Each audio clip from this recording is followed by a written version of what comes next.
प्रिय निवेशकों, नमस्कार। आज लगभग 2 मास के अंतराल के बाद मैं इस अंक के माध्यम से आपसे पुनः जुड़ रहा हूं। कुछ व्यक्तिगत कारणों से यह देरी हुई है, परंतु आपको विश्वास दिलाता हूं कि आने वाले समय में हर सप्ताह आपके समक्ष उपस्थित होकर स्टॉक मार्केट के बारे में विचार विमर्श करने का प्रयास करूंगा। यह अंक एक विशेष परिस्थिति में प्रस्तुत किया जा रहा है। हिंडनबर्ग की रिपोर्ट के कारण जो घटनाक्रम पिछले एक सप्ताह में घटित हुआ है, उसका विश्लेषण कई दिग्गजों द्वारा किया जा चुका है, परंतु मैं चंद सेकंड में उसका निचोड़ आपके सामने प्रस्तुत करना चाहूंगा। हमारे आज के एपिसोड का जो टाइटल है, उसमें मैंने कहा Adani is too big to fail.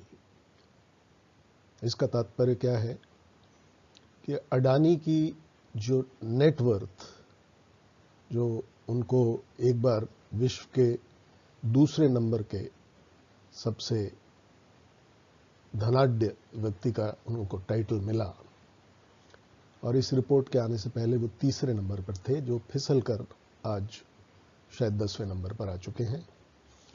तो Adani is too big to fail not only by himself but for the Indian economy also, क्योंकि उनकी नेटवर्थ पिछले 3 सालों में लगभग 8 गुना हो गई है। दूसरा जो हमारा तात्पर्य है कि will the budget bail out our markets. तो अडानी की फर्म्स और उसमें जो इन्वेस्टमेंट्स हैं, उसका क्या होगा, वो तो एक fair value stock market decide करेगी, परंतु जो इक्विटी मार्केट्स पर आज धुंध छाई हुई है, जैसे हम देखें तो दिल्ली एनसीआर में भी आज कोहरे का माहौल है, तो वही जो एक धुंध है, क्या वो बजट कुछ ऐसा पॉजिटिव प्रस्तुत करके उस धुंध को छटने में मदद करेगा। तो इस पर हम चर्चा करेंगे। सबसे पहले देखें तो हिंडनबर्ग रिसर्च, ये एक यूएस बेस्ड रिसर्च कंपनी है जो शॉर्ट सेलिंग के जरिए पैसा कमाती है।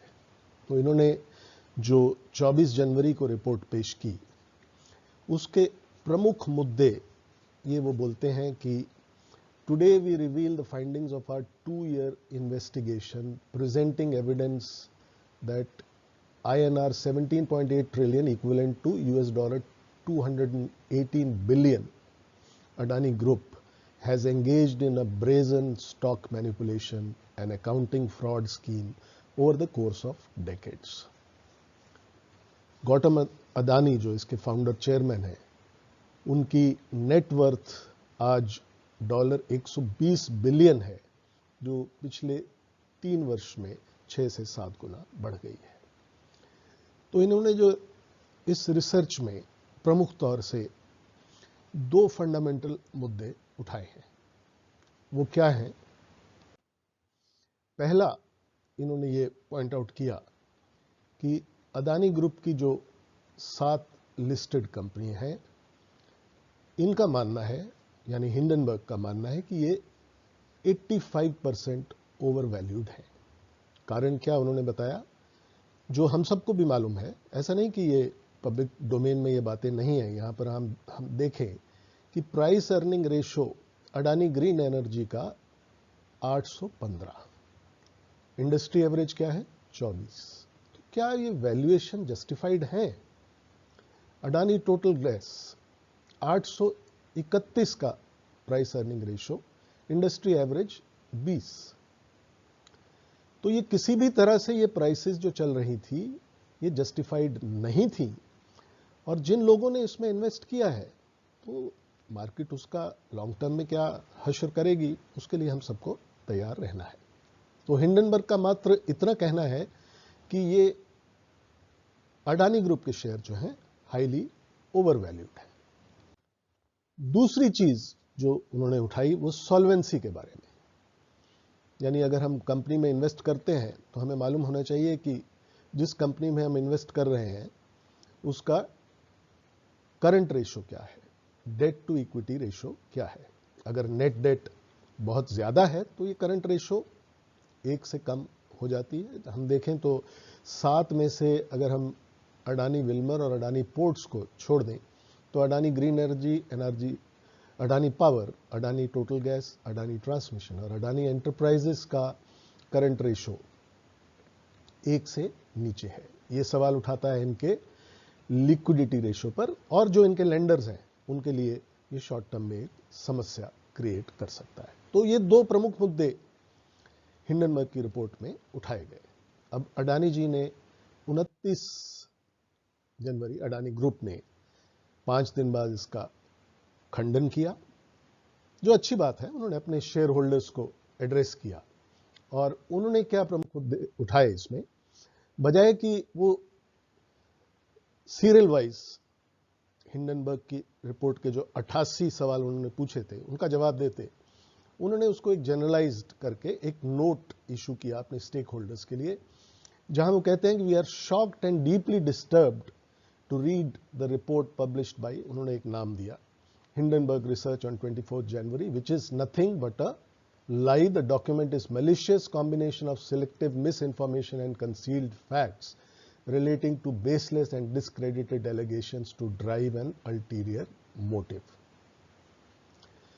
आगे वो बोलते हैं कि the malified intention underlying the report is apparent, giving its timing when Adani Enterprises Limited is undertaking world's largest ever public offering of equity shares in India.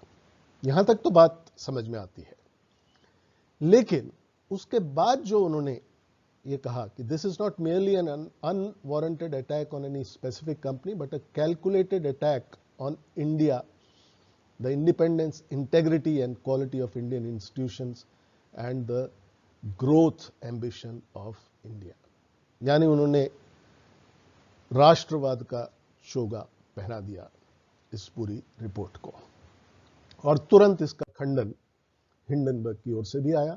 413 page की एक रिपोर्ट थी।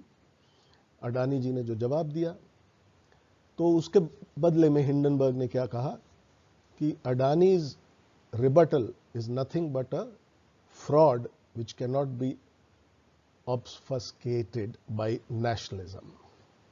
इसका उन्होंने आगे उल्लेख किया। वो भी ये मानते हैं, हिंडनबर्ग ने कहा, referring to India as a vibrant democracy and one with a bright future, Hindenburg's response goes on to add that the country's future is held back by Adani group. It reads, in short, the Adani group has attempted to conflate its meteoric rise and the wealth of its chairman Gautam Adani with the success of India itself. We disagree. आगे उन्होंने लिखा कि we also believe India's future is being held back by the Adani Group, which has draped itself in the national flag while systematically looting the nation. तो ये तो हुई nutshell में जो अब तक की इन दोनों के बीच में वार्तालाप चला। अगर हम देखें तो स्टॉक मार्केट में सूनर और लेटर फंडामेंटल्स पर लौटकर हमें आना होता है, और अगर अडानी ग्रुप के शेयर्स ओवर प्राइस्ड हैं तो उन्हें नीचे आना होगा।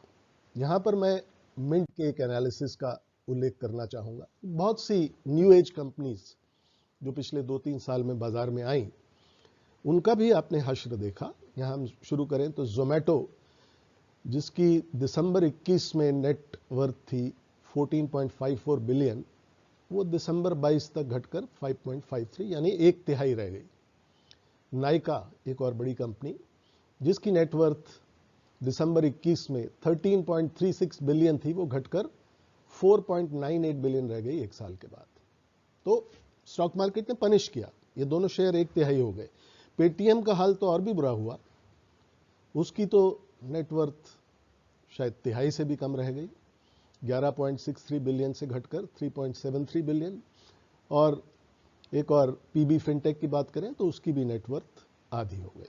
यानी कहने का तात्पर्य यह है कि स्टॉक मार्केट में अगर आप इन्वेस्टमेंट कर रहे हैं और आप कंपनी के फंडामेंटल्स नहीं देखते तो वो आपकी जिम्मेवारी है, और क्योंकि ये एक फ्री मार्केट इकोनॉमी है तो शेयर को कहां पर जाना है, कंपनी उसको मैनिपुलेट करती है तो ये सेबी का दायित्व बनता है कि वो उस पर लगाम कसे और लॉन्गर रन में यदि आपने गलत कंपनी में निवेश किया है तो आपको नुकसान होना स्वाभाविक है।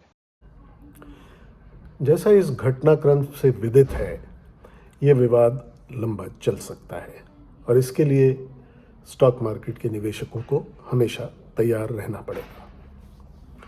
मैंने पिछले अंक में निवेशकों को प्रॉफिट बुकिंग के बारे में बताया था और यदि आपने अपने सलाहकार की मदद से ऐसा किया होगा तो आपने बाजारों की गिरावट का लाभ उठाया होगा। पिछले 2 महीने में निफ्टी का सूचकांक 18,800 के पार जाने के बाद 17,400 के स्तर तक गिर चुका है और हमने लगभग 8% की गिरावट दर्ज की है। क्योंकि बजट से पहले हमारे बाजारों ने एक करेक्शन का दौर देख लिया है, बजट में यदि मार्केट रिलेटेड कोई नकारात्मक कदम नहीं उठाए जाते तो हमारे बाज़ारों में एक तेज़ी का रुख देखने को मिल सकता है, क्योंकि विश्व के अन्य बाज़ारों में कोई बड़ी गिरावट देखी नहीं गई है और मेरी नज़र वॉलेटिलिटी इंडेक्स अर्थात इंडिया विक्स पर लगातार बनी हुई है। कल के सत्र में ये 2.5% बढ़कर 18 के करीब बंद हुआ था और जब तक ये 20 से 25 के ऊपर लगातार टिकता नहीं है तब तक किसी क्रैश की संभावना नहीं दिखती है। मेरा मत है कि निवेशकों को अडानी ग्रुप के शेयर से दूर रहना चाहिए, क्योंकि उनके वैल्यूएशन अभी भी सस्ते नहीं हैं। तो दूसरी ओर आप चुनिंदा ब्लू चिप्स जैसे बैंकिंग स्टॉक्स हुए, ऑटोमोबाइल स्टॉक्स हुए और चुनिंदा मिड कैप स्टॉक्स, जहां पर आज के सत्र में भी बढ़ोतरी देखी जा रही है, तो आने वाले समय में यदि आप इनमें निवेश करते हैं तो अच्छा पैसा कमाने का अवसर मिल सकता है। मेरे अनुसार आने वाले समय में वॉलेटिलिटी बढ़ने की संभावना है और 2023 के पहले हाफ में हम एक बॉटम बनता हुआ अवश्य देखेंगे, जो निफ्टी को 15,000 से 16,000 की रेंज में ले जा सकता है। उसकी निश्चित समय अवधि पर अभी मैं कोई टिप्पणी नहीं करना चाहूँगा। कोई भी नया निवेश यदि आप करें तो अपने वित्तीय सलाहकार की राय अवश्य ले लें। हमारा अगला अंक बजट के बाद कल प्रस्तुत किया जाएगा। इस चैनल को सब्सक्राइब नहीं किया है तो सब्सक्राइब कर लें और वीडियो अच्छा लगा हो तो इसे अपने ग्रुप्स में शेयर करें। अगले अंक के लिए नमस्कार और हैप्पी इन्वेस्टिंग।